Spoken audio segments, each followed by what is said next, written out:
ನಂದಿನಿ ಹಾಲಿಗೆ ಅಡ್ಡಗಾಲು ಹಾಕ್ತಾ ಇರುವಂತ ವಿರೋಧಿಗಳಿಗೆ ಕೌಂಟರ್ ಕೊಡೋದಕ್ಕೆ ದೆಹಲಿಯಲ್ಲಿ ಕೆಎಂಎಫ್ ಭರ್ಜರಿ ಪ್ಲಾನ್ ಅನ್ನು ಮಾಡಿದೆ. ನಂದಿನಿ ದೆಹಲಿಯಲ್ಲಿ ಆರಂಭ ಆಗಿದೆ, ನಂದಿನಿಯ ಸೇಲ್ ದೆಹಲಿಯಲ್ಲಿ ಆರಂಭ ಆಗಿದೆ. ಅದಕ್ಕೆ ಅಡ್ಡಗಾಲು ಹಾಕುವಂತ ಪ್ರಯತ್ನಗಳಾಗ್ತಾ ಇತ್ತು. ಸದ್ಯ ಅದಕ್ಕೆ ಕೌಂಟರ್ ಪ್ಲಾನ್ ಅನ್ನ ಕೆಎಂಎಫ್ ಮಾಡಿಕೊಂಡಿರೋದು. ಆನ್ಲೈನ್ ಮೂಲಕ ಮಾರಾಟ ಶುರು ಮಾಡಿದೆ ಕೆಎಂಎಫ್. ಕರ್ನಾಟಕದ ನಂದಿನಿ ಬ್ರ್ಯಾಂಡ್ಗೆ ದೆಹಲಿಯಲ್ಲಿ ಡಿಮಾಂಡ್ ಸೃಷ್ಟಿಯಾಗಿದೆ. ಎಲ್ಲಿ ನಮ್ಮ ಮಾರ್ಕೆಟ್ ಸಮಸ್ಯೆ ಆಗಿಬಿಡುತ್ತೆ ಅಂತ ಕೆಲವರು ಇದಕ್ಕೆ ಅಡ್ಡಗಾಲು ಹಾಕುವಂತ ಪ್ರಯತ್ನವನ್ನು ಮಾಡ್ತಾ ಇದ್ದಾರೆ. ಸೊ ಇದಕ್ಕೆ ಈಗ ಕೌಂಟರ್ ಪ್ಲಾನ್ ಅನ್ನು ಕೆಎಂಎಫ್ ಮಾಡಿರೋದು. ಬ್ಲಿಂಕಿಟ್ ಅನ್ನುವಂಥ ಆನ್ಲೈನ್ ಪ್ಲಾಟ್ಫಾರ್ಮ್ ಏನಿದೆ ಅದರ ಜೊತೆಗೆ ಟೈ ಅಪ್ ಮಾಡಿಕೊಂಡು ಬ್ಲಿಂಕಿಟ್ ಮೂಲಕ ಗ್ರಾಹಕರಿಗೆ ನೇರವಾಗಿ ನಂದಿನಿ ಹಾಲು ಸಿಗುವಂತೆ ಮಾಡಲಾಗ್ತಾ ಇದೆ. ಇಲ್ಲಿ ದೆಹಲಿಯ ಲೋಕಲ್ ಮಾರ್ಕೆಟಲ್ಲಿ ನಂದಿನಿ ಹಾಲು ಸಿಗದಂತೆ ಷಡ್ಯಂತ್ರವನ್ನು ರೂಪಿಸಲಾಗಿತ್ತು. ಅಂದರೆ ನಂದಿನಿ ಹಾಲು ಮಾರ್ಕೆಟಿಗೆ ಬಂದ ತಕ್ಷಣವೇ ಅದನ್ನು ಖರೀದಿ ಮಾಡಿ ಗ್ರಾಹಕರಿಗೆ ಸಿಗದಂತೆ ಮಾಡಲಾಗ್ತಾ ಇತ್ತು. ಸೊ ಅದಕ್ಕಾಗಿ ಈಗ ಬ್ಲಿಂಕಿಟ್ ಮೂಲಕ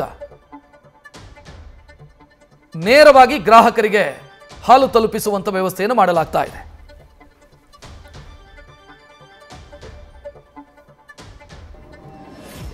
ಹಾಗಾಗಿ ಅಲ್ಲಿನ ಗ್ರಾಹಕರು, ದೆಹಲಿ ಗ್ರಾಹಕರು ನಮ್ಮ ನಂದಿನಿ ಬ್ರ್ಯಾಂಡ್ ಹಾಲಿನ ಗುಣಮಟ್ಟದ ಬಗ್ಗೆ 100ಕ್ಕೆ 100 ಅಂಕನ್ನು ಕೊಟ್ಟಿದ್ದಾರೆ.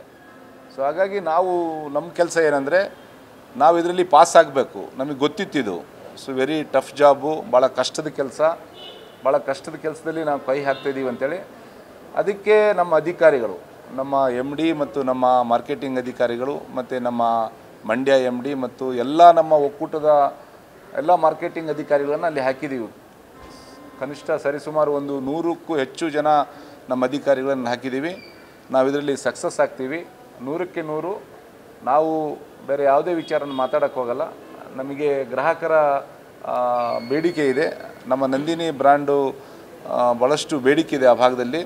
ಸೊ ಗ್ರಾಹಕರು ಕೂಡ ನಂದಿನಿ ಹಾಲು ಬೇಕನ್ನೋದನ್ನೇ ಭಾಳ ಒಂದು ದೊಡ್ಡ ಬೇಡಿಕೆ ಇದೆ. ಹಾಗಾಗಿ ನಮ್ಮ ಕೆಲಸ ಏನಂದರೆ ನಾವು ಫೋಕಸ್ ಮಾಡ್ತಕ್ಕಂಥದ್ದು ನಮ್ಮ ಹಾಲನ್ನು ನಾವೇನು ಎಷ್ಟು ಲಕ್ಷ ಲೀಟ್ರಿಗೆ ರೀಚ್ ಆಗಬೇಕು ಅಂತ ಅಂದ್ಕೊಂಡಿವಿ 1 ತಿಂಗಳಲ್ಲಿ, ಮತ್ತು 1 ವರ್ಷದಲ್ಲಿ ಎಷ್ಟು ಲಕ್ಷ ಲೀಟ್ರ್ ನಾವು ಮಾರ್ಕೆಟ್ ಮಾಡಬೇಕಂತ ಅಂದ್ಕೊಂಡಿದ್ದೀವಿ. ಅದಕ್ಕೆ ರೀಚ್ ಆಗ್ತಕ್ಕಂಥದ್ದಕ್ಕೆ ನಾವು ಫೋಕಸ್ ಮಾಡ್ತೀವಿ. ನ್ಯೂಸ್ ಫಸ್ಟ್, ನಿರ್ಭೀತಿಯಿಂದ ನಿಮ್ಮ ಪರವಾಗಿ.